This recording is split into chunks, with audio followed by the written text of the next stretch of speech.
लोगों ने जब रामानुजाचार्य जी को नहीं छोड़ा, आचार्य चरणों के समय पर भी उनकी निंदा स्तुति करते रहे, तो हम कौन है? हमारे पीछे भी लोग पड़ गए। दीक्षा देने का मन हमने 10 साल बाद बनाया।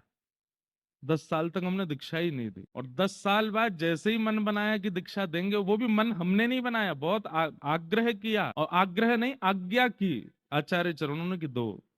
बस दीक्षा का क्रम प्रारंभ नहीं हुआ कि कई लोगों को बहुत बुरा लगा कि ये दीक्षा क्यों दे रहे हैं। अभी भी जयपुर में रोज पूछ रहे हैं, पर अभी हमने कुछ दिन के लिए दीक्षा क्रम स्थगित किया है। अब कई लोग इसमें भी बोले, आप क्यों बुरा बुरा नहीं मान रहे हैं? हम चाह रहे हैं कि कुछ दिन विश्राम हो, फिर उसके बाद कुछ क्रम करेंगे। सब भाव है, सबको प्रणाम है, सबको वंदन है। बस हम आपसे भी एक बात कहेंगे और अपने हृदय से भी एक बात कहते हैं, उद्देश्य अपना पवित्र रखा कीजिए और बस क्रिया करने लगिए। आपका उद्देश्य यदि पवित्र है तो क्रिया अपने आप पवित्र हो जाएगी। व्यास मंच पर बैठना हमारा उद्देश्य ना तो धन अर्जन है, ना जीव अर्जन है, ना फॉलोअर्स बढ़ाना भी नहीं है, दीक्षा देकर के बहुत शिष्य बनाना भी नहीं है। हमने रजिस्ट्रेशन इसलिए चालू करवाए थे कि भैया कहीं इतनी संख्या में लोग आ गए तो कैसे करेंगे। हमें थोड़ी पता था कि 7.5 लाख लोग रजिस्टर हो जाएंगे उस पे, और उसमें से दीक्षा कितनों को दी? 2,500 लोगों को दीक्षा दी बस, वो भी एक एक व्यक्ति को बुला करके बड़े आराम से विधिवत रूप से।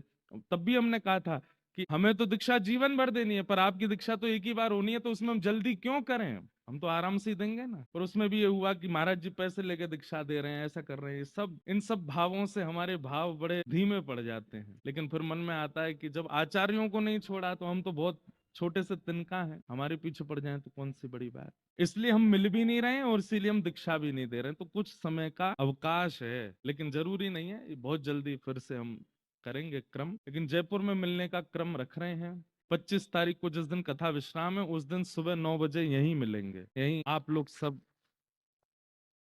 कोई बच्चे चित्र बना के लाते हैं, कोई बच्चे, कोई माताएं अपने घर से कुछ बना के खिलाना चाहती हैं, ऐसे सबके भाव होते हैं।